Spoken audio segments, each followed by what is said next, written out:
Hey everyone, and welcome back to our Elitist Explainer. Today we're unpacking an absolutely wild narrative of survival, cosmic stakes, and just ultimate vengeance. We're looking at the story of a man who literally watched humanity get completely wiped out, only to turn around and break the very system that destroyed them, all so he could do it over again. If you love seeing an overpowered protagonist use pure game logic and hidden mechanics to absolutely dismantle his enemies, you're gonna love this one. So our story actually starts at the very end of the world. Picture this. The year is 2023. Humanity has been fighting in this thing called the Space League, basically an intergalactic survival war, and Earth has just officially lost. Our protagonist, Sung Ji-han, is standing all alone on a battlefield, missing an arm, as a literal black hole tears the planet apart from the inside out. He has to stand there and watch every single person on Earth scream in terror as they're eliminated. It is a brutal, merciless game over. Okay, let's dive into this. Because right as Ji-han is supposed to be erased from existence, a glitch in the system happens. He possesses this incomplete SS rank skill called the Nameless Divine Art, which somehow completely resists the system's elimination protocol. So, the cosmic powers that be decide, you know what? Let's give this ultimate survivor one more chance. They send Ji-han back in time to 2020, right when the tutorial for the Space League first started. He keeps all his memories, all his battle experience, and he has this burning desire to change the future. But get this, saving the world isn't his only goal. In his past life, Ji-han was treated like absolute dirt. He was literally left to die. Meanwhile, his brother-in-law, a guy known as the Sword King, was the rank 1 player in the entire world. But instead of, actually saving humanity, the Sword King abandoned his country and his own daughter, all to run off with a Japanese woman. This massive betrayal triggered a chain reaction that destroyed everything Ji-han loved. And that brings us to the real emotional core of Ji-han's journey. His primary motivation isn't just some abstract superhero concept of saving the world. It's fiercely personal. He wants to protect his niece, Seiya. In the past timeline, she was left completely traumatized and ultimately driven to tragedy by her father's abandonment. So Ji-han is back to ensure she stays safe this time around, and to make absolutely sure the Sword King pays a very, very heavy price. Now, what's truly wild is how Ji-han immediately goes about breaking the game. Because he's a regressor, he gets awarded a unique EX rank perk, which gives him a massive stockpile of achievement points. Before the tutorial even officially starts, he cashes these points in to unlock the Conquest Shop, expand his inventory, and activate an emergency recovery system. And he uses that exact recovery system to instantly repair a ridiculously powerful SS rank relic, the Broken Brush of Dongfang Shou, right off the bat. And this brilliantly illustrates the foundation of Ji-han's overpowered build. Using that SS rank brush, he literally writes directly onto his status window. This triggers a rare trait that merges his base stats, strength, agility, and vitality into one insane superstat called martial power. By combining these, he completely bypasses the normal stat caps of the Bronze League. He's effectively playing with endgame mechanics while everyone else is just figuring out the beginner tutorial. Armed with this new martial power, Ji-han drops into the Colosseum tutorial. And right away, this arrogant rookie from a top guild tries to score an easy kill on him, probably thinking Ji-han is just some clueless guy in sweatpants. Bad idea. Ji-han casually catches the attacking player's sword with just 2 fingers. With a terrifying grin, he delivers the ultimate disrespect, thanking the cocky kid for giving him the first kill before effortlessly snapping the weapon and taking him out. From there, this cinematic chaos just scales up. A mission pops to wipe out a pack of 30 Colosseum orcs. Normally, that's a task meant for entire teams. But Ji-han just charges in, half naked, catches their thrown weapons right out of midair, and hurls them back. He proceeds to casually obliterate the entire orc army without even breaking a sweat. He clears the map and racks up impossible achievements, while the rest of the players can do nothing but watch in absolute horror. Next up, Ji-han needs to select a class. You'd think he'd go warrior, right? Nope. He bizarrely chooses support. But why? Well, it's a calculated cheat code. He knows selecting support unlocks the divine power stat. And because he's from the future, he knows a hidden mechanic. If you use a specific otherworld relic, like say a metal rod, to physically crush the heads of the undead, you can manually harvest and boost your divine power.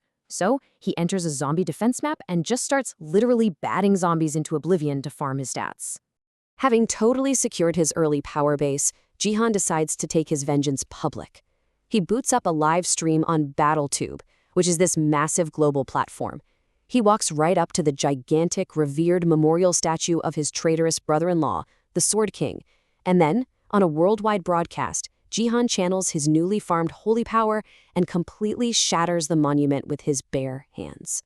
While the dust is settling, he looks directly into the camera and delivers this incredible line. He reveals the Sword King's secret recordings, exposing to the whole world that the guy abandoned humanity simply for a woman. It's honestly a masterstroke. By doing this, Jihan brilliantly shifts all the toxic public hatred that was previously aimed at his vulnerable niece directly onto his own shoulders. He intentionally makes himself the ultimate villain to the Sword King's fan club, just to keep his family safe. As you can imagine, this viral stunt works almost too well. The furious Sword King fan club immediately slaps a massive bounty on Jihan's head inside the game. We're talking a bounty that swells to 42,000 GP, which is literally tens of thousands of real-world dollars.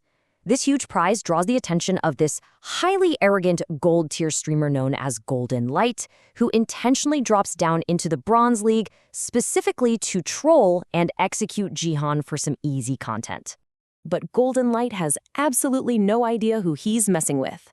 Jihan equips a literal D-rank kitchen set, we're talking a basic knife and a club, and delivers a completely humiliating, relentless beatdown. At one point, the streamer uses a rare item to resurrect, and Jihan is just waiting right behind him to kill him all over again. He carves through Golden Light and all his cronies with cooking utensils, completing a pentakill and leaving the streamer's chat totally speechless.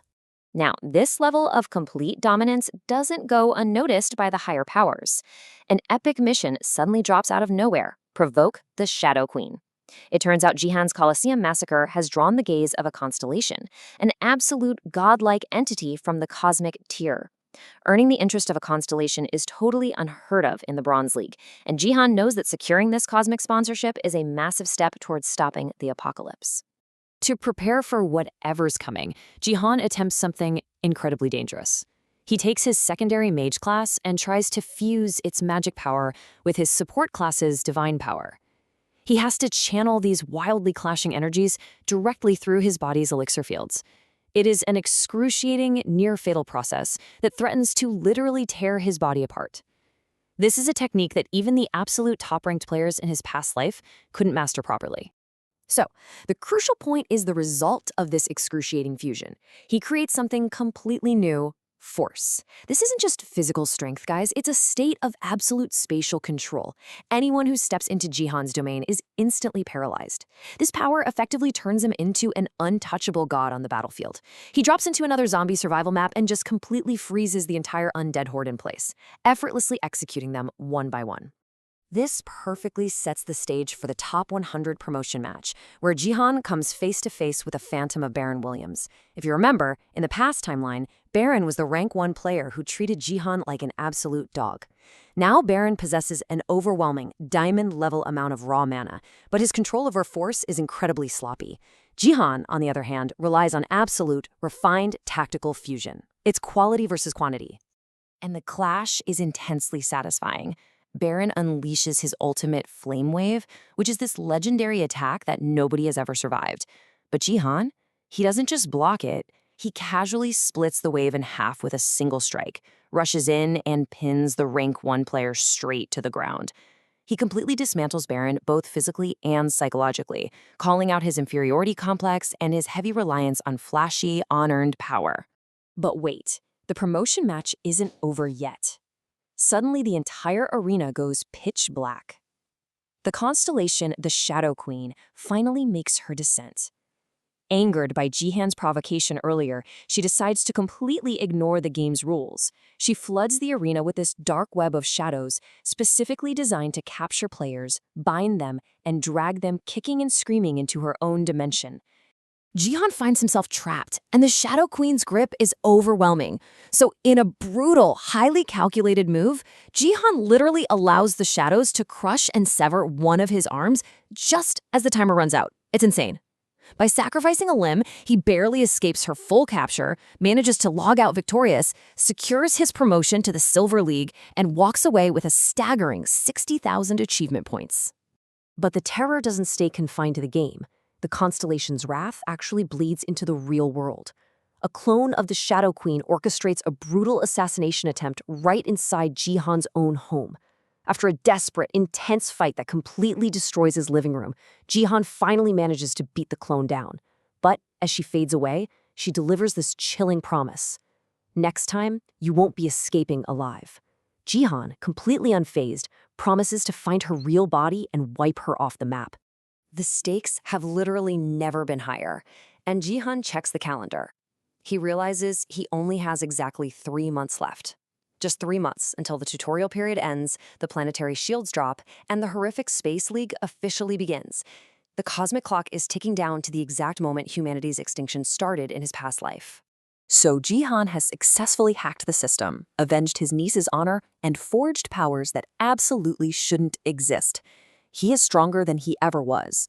But with constellations already breaking the rules to hunt him down, and the entire alien vanguard waiting just 3 months away, we have to ask, can one man's absolute fury really rewrite the fate of the entire universe? That is the incredible journey of Sung Jihan so far. Thanks so much for joining me on this explainer, and I will definitely see you next time as we continue to break down the most fascinating stories